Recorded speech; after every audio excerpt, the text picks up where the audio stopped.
We're back for another episode of Sound of Hockey's Kraken Takeaways. That's Kraken hockey, baby. Game 6. Game 6 was a tough one. A little bit disappointing, certainly. John, what were your initial reactions from that one?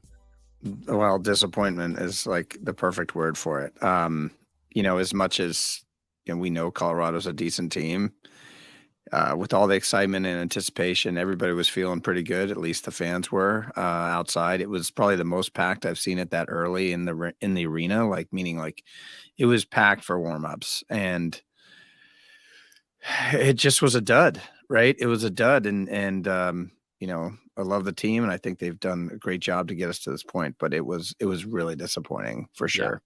Yeah, I think. All right. Well, that is our first topic. I guess I didn't put the thing up on the screen to say that, to make it a little bit more official, that we're talking about a disappointing loss. I don't know if I'd call it a full-on dud. I think they honestly looked pretty good in the first period.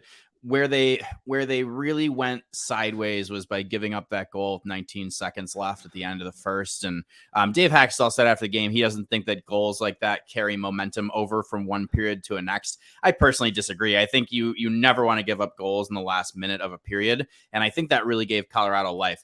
Think if they had gone to that period break with the Kraken up 1-0, right? After Colorado had thought they got on the board first for the first time all series, had that negated with a successful offside challenge. Shout out Tim Ohashi, video coach, for doing it again. But think of how frustrated Colorado probably would have felt there going into that first period break if they had been down 1-0 right after Vince Dunn actually got the Kraken on the board first.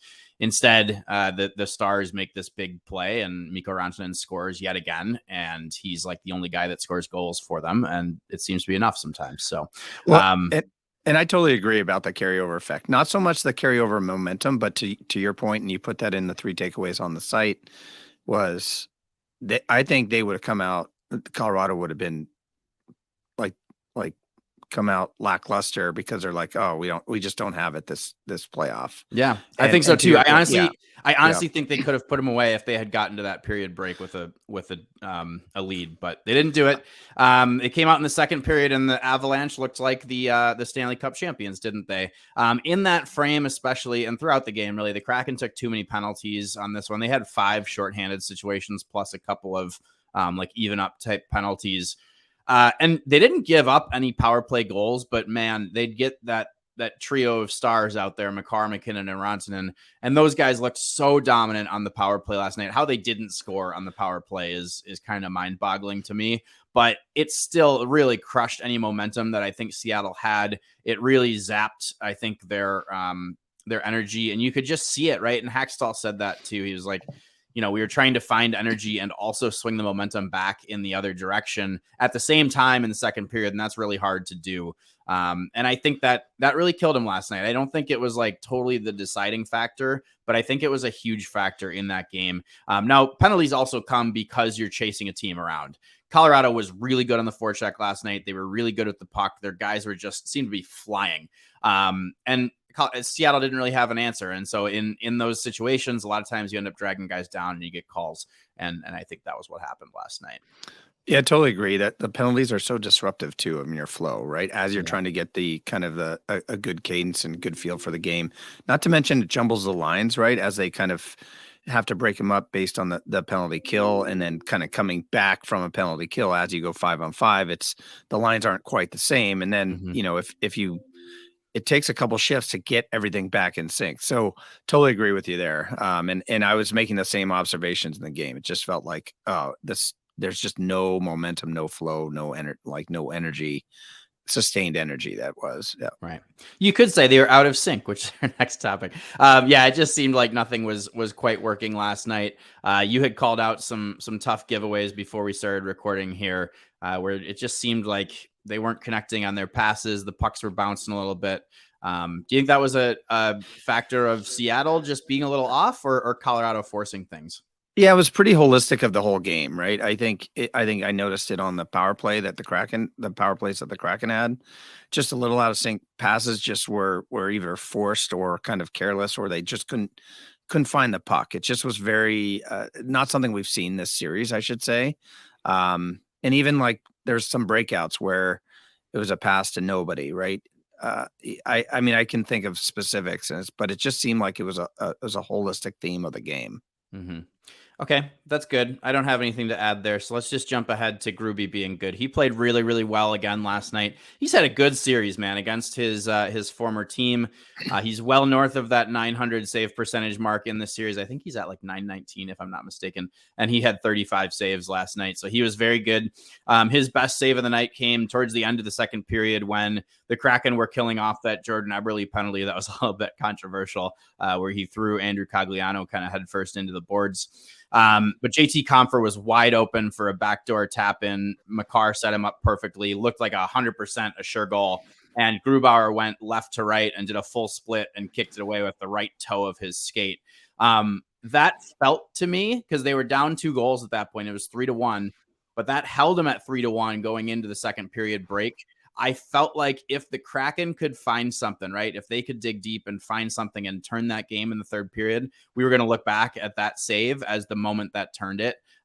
They obviously didn't do that, but man, he did everything he could to keep him in last night. I thought it was kind of a shame that they didn't give him a little bit more support offensively.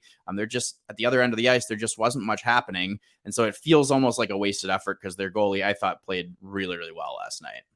Totally agree. And that initial save you were talking about, because I couldn't tell how it did not go in because it looked so automatic from my angle, which is the same as the TV angle. Right? It almost didn't get much of a reaction in the arena. Well, right? It almost looked like it passed through him, like was it Compher? Was that who? Yeah, Compher took a shot. Mm-hmm. I thought Compher kind of just fanned on the puck, right? Because it looked like he just had a tap in, and he kind of did, but Grubi got as much over there and put it off his pinky into the corner. So pinky toe. Yeah. by the skin of his chinny chin, tiny toe. But I mean, honestly, it was funny because even the first replay that they showed on the Twins was like not that clear that he had made an unbelievable save. And then they showed the overhead and it was like, oh my God, how did he get to that? Like it was an awesome save. But it wasn't just that save, right? Throughout the night, I thought pucks, it was another one of those nights where pucks were just hitting him. And there were all these chances that they had where, Makar and McKinnon are teeing it up from the top of the slot and launching shots, and it's going just wide of the net, right? They're not catching the corners, which tells you one of two things. One, the goalie is confident and getting some luck, and B, he's probably on his angles, right? Because they might not have much to shoot at.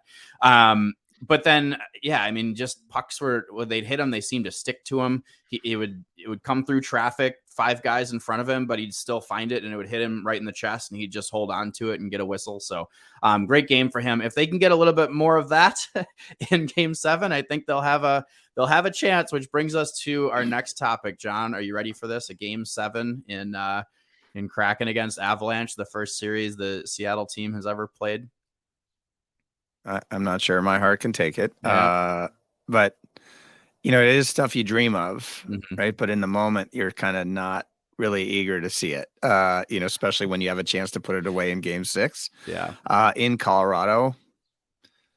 I mean, it just adds to the lore, right? If they're able to pull this off, and there's a lot of question if they can, right? But I do think they have a chance. I think this team's been the kind of the better team holistically in the series. A couple stinker of games here and there, but I think they have a chance to pull it off. And for the new hockey fans, I mean, they're going to experience this stuff that maybe more seasoned hockey fans have experienced before. And this is just going to add to the lore, right? One way or the other.